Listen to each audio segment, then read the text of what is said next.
बिस्मिल्लाहिर्रहमानिर्रहीम। Welcome to my YouTube channel. आज हम बायोटेक्नोलॉजी को डिस्कस करने जा रहे हैं। इससे पहले के तमाम लेक्चर्स मेरे यूट्यूब चैनल पे अवेलेबल हैं, आप लोग जाके विजिट कर सकते हो। सिंध है, पंजाब है, फेडरल है, केपीके है, डजेंट मैटर आप किसी भी बोर्ड से बिलोंग करते हो। जनरल कंसेप्ट सबके लिए एक है, इंफॉर्मेशन सबके लिए, सबको ही इंफॉर्मेशन चाहिए। ओके, अगर आप पढ़ने वाले बच्चे हैं, आप बायो में इंटरेस्ट रखते हैं, तो यू आर वेलकम हेयर। आज हम इस टॉपिक को डिस्कस करने जा रहे हैं। ओके, देखो बायोटेक्नोलॉजी, बायो आपको पता है कि बायोटेक्नोलॉजी टेक्नोलॉजी को इस्तेमाल करना बायो में, ठीक है, कि इसमें होता ही है कि लिविंग ऑर्गेनिज्म को यूज़ करते हैं और उनसे उनको यूज़ करके डिफरेंट मतलब यूज़फुल प्रोडक्ट्स बनाई जाती हैं लिविंग ऑर्गेनिज्म के लिए। फॉर एग्जांपल, अब दूध से दही का बनना, एक्चुअली इसमें बैक्टीरिया इन्वॉल्व होते हैं। बैक्टीरिया लिविंग ऑर्गेनिज्म है जो यूज़फुल प्रोडक्ट बनाने के मतलब काम आते हैं। तो बायोटेक्नोलॉजी क्या है कि डिफरेंट प्रोसीजर को यूज़ करके, सॉरी, बैक्टीरिया को यूज़ करके लिविंग ऑर्गेनिज्म के लिए या इंसानों के लिए यूज़फुल प्रोडक्ट्स बनाना क्या कहलाता है? बायोटेक्नोलॉजी कहलाता है। ओके, अब इसमें एक चीज़ है कि आप बात करो कि जेनेटिक इंजीनियरिंग की। वैसे इससे पहले कि जो बायोटेक्नोलॉजी है ना, ये बहुत मतलब वर्ड तो न्यू है लेकिन टेक्निक्स बहुत पुराने हैं। वो कहते हैं ना कि देसी टुनका, ठीक है, तो वो देसी टुनका पहले होता था लेकिन बाद में उसको उन्होंने नाम दे दिया बायोटेक्नोलॉजी का। ओके, अब देखिए, दूध से दही का बनना कितना पुराना है, लेकिन आजकल हम कहते हैं दिस इज़ बायोटेक्नोलॉजी। और इसी तरीके से वाइन की प्रोडक्शन है, बियर की प्रोडक्शन है, तो ये सारी चीज़ें पुरानी हैं, लेकिन उसको एक न्यू नाम में लेके न्यू नाम दिया गया जिसे हम बायोटेक्नोलॉजी कहते हैं। अब यहाँ से एक टर्म आता है जेनेटिक इंजीनियरिंग, क्योंकि जेनेटिक इंजीनियरिंग लेटेस्ट बायोटेक्नोलॉजी की फील्ड है, जिसमें क्या होता है कि जो जेनेटिक मटेरियल है, डीएनए है, उसको मॉडिफाई किया जाता है, उसको प्रिपेयर किया जाता है, उसको रिप्लेस किया जाता है, उसे एक जगह से, एक सेल से दूसरे सेल में डाला जाता है। तो ये एक्चुअली जेनेटिक इंजीनियरिंग में होता है, ठीक है। अब यहाँ से जेनेटिक इंजीनियरिंग की बात करो, ये काम जो कब स्टार्ट हुआ था, 1944 में स्टार्ट हुआ था, जब डीएनए की डिस्कवरी हुई। अब डीएनए की डिस्कवरी के बाद उनकी ये कोशिश थी कि इस डीएनए को एक सेल से दूसरे सेल में ले जाए, उसमें भी कामयाबी मिल गई, ठीक है। फिर क्या हुआ कि उन्होंने बाद में 1978 में उन्होंने बैक्टीरिया के अंदर जो है ना जीन इंसर्ट किया, और उस जीन की मदद से, मतलब ये कि वो जीन किस चीज़ का था, इंसुलिन का था। आपको पता है कि बंदे मतलब शुगर में मुब्तला हो जाते हैं। अब शुगर में जब बंदा पेशेंट मुब्तला हो जाता है तो उसको किसकी कमी हो जाती है? इंसुलिन की कमी हो जाती है। अब वो उसका पेंक्रियाज इंसुलिन तो प्रोड्यूस कर ही नहीं रहा। अब उसको कैसे प्रिपेयर किया जाएगा? तो वो क्या करते हैं कि इंसुलिन का जीन बैक्टीरिया में आर्टिफिशियली इंजेक्ट करवा के वो बैक्टीरिया इंसुलिन तैयार करता है, वही इंसुलिन इंजेक्शन में डाल के फिर बेच रहे होते हैं। ओके, तो वो इंसुलिन तैयार करवा ली गई थी।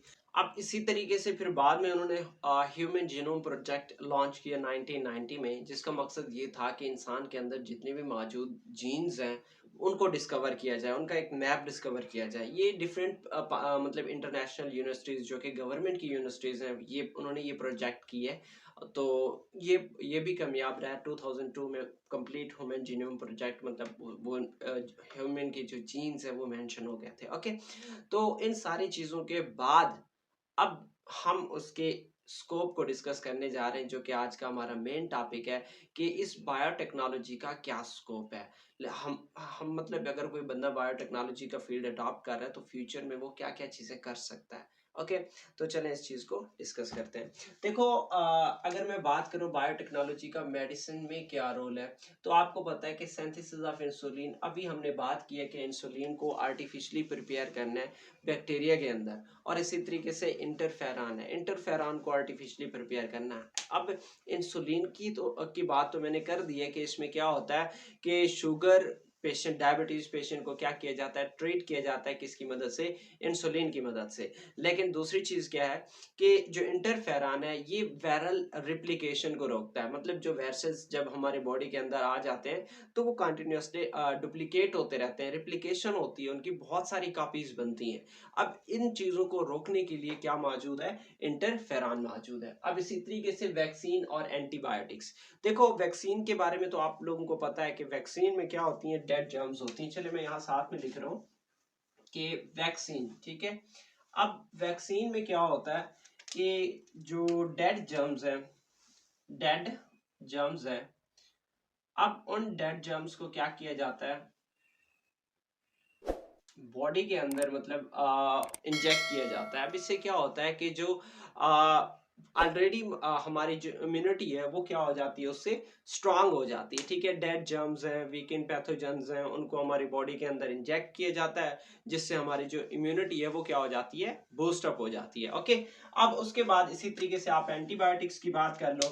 अब एंटीबायोटिक्स क्या है कि ये बैक्टीरिया के जरिए तैयार की जाती हैं, या फिर आप बात कर लो किसके जरिए, फंजाई के जरिए तैयार की जाती हैं। ठीक है, एंटीबायोटिक्स क्या है कि ये ऐसे मतलब केमिकल्स कह रहे हैं, ऐसे मेडिसिन कह लें जो बैक्टीरिया से तैयार होती हैं और किससे तैयार होती हैं, फंजाई से तैयार होती हैं, और ये इन्हीं के लिए ही इस्तेमाल होती हैं। बैक्टीरियल मतलब इन्फेक्शन के लिए इस्तेमाल होते हैं या फंगल इन्फेक्शन के लिए इस्तेमाल होते हैं। एक और चीज़ है कि ये वायरस की उसके लिए इस्तेमाल नहीं होते। ओके, अब इसी तरीके से आप नेक्स्ट बात कर लो कि इसी तरीके से ग्रोथ हार्मोन की प्रोडक्शन होती है कि बाजू का हाइट कम हो जाता है, ये डिफरेंट डिफरेंट रीजन हो सकते हैं। तो उन ग्रोथ की स्टिमुलेशन के लिए भी क्या प्रोड्यूस की जाती है, ग्रोथ हार्मोन प्रोड्यूस की जाती हैं। अब इसी तरीके से synthesis of enzymes, different enzyme synthesis किए जाते हैं। इवन मैं अगर बात करूं कि डीएनए की सिंथेसिस, यानी डीएनए को कट करने वाले जो एंजाइम्स हैं, डीएनए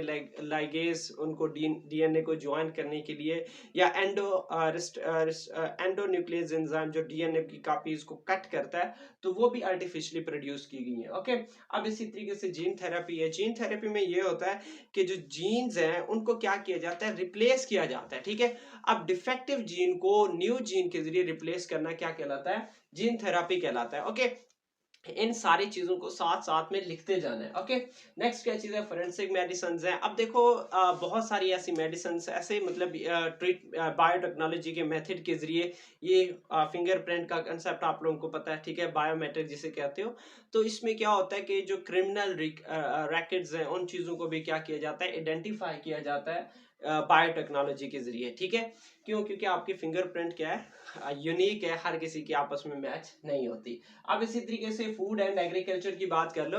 देखो फूड में यह है कि फूड को हम फर्मेंटेड फूड होती है, पिकल्स वगैरह बनाने के लिए फर्मेंटेशन उनकी होती है।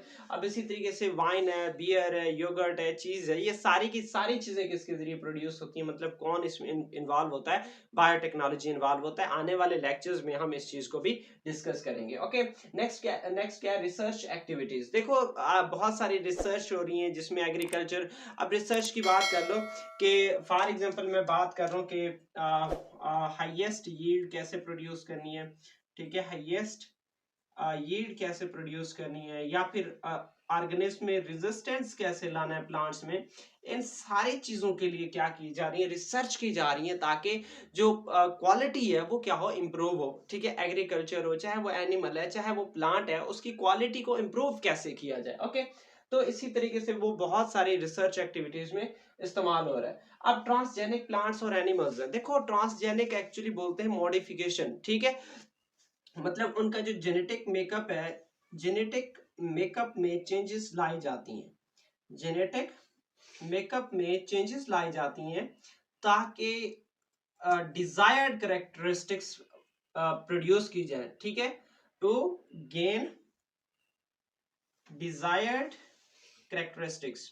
ठीक है, डिजायर्ड करेक्टरिस्टिक्स ऑब्टेन करने के लिए क्या किया जाता है, उनमें चेंजेस प्रोड्यूस की जाती हैं। ठीक है, अब ऐसे इस चीज को किसका नाम देते हैं, मतलब ऐसे एनिमल्स को ट्रांसजेनिक प्लांट्स या ट्रांसजेनिक एनिमल्स का नाम देते हैं। अब इसी तरीके से क्या है कि बहुत सारी मेडिसिन हैं जो मिल्क से प्रोड्यूस की जाती हैं, मतलब उनका जेनेटिक मेकअप चेंज करके मिल्क से प्रोड्यूस की जाती हैं, यूरिन से या उनके ब्लड से ली जाती हैं। स्पेशली यह है कि उनका जेनेटिक मेकअप क्या हो, चेंज हो। ठीक है, अब उसके बाद बायोटेक्नोलॉजी एंड एनवायरनमेंट है। ठीक है, अब बायोटेक्नोलॉजी का एनवायरनमेंट से क्या ताल्लुक है, अब हमारे एनवायरनमेंट को ठीक करने में इसका क्या रोल है। ठीक है, अब इसमें यह है कि it deal with the environmental issues. देखो एनवायरमेंटल इश्यूज में क्या है, पोल्यूशन है, इसी तरीके से और भी बहुत सारे रीजंस हैं, उन सारे रीजंस को कौन ठीक करने के काम आता है, बायोटेक्नोलॉजी। ठीक है, अब इसी तरीके से आप बात कर लो बायोडिग्रेडेशन की।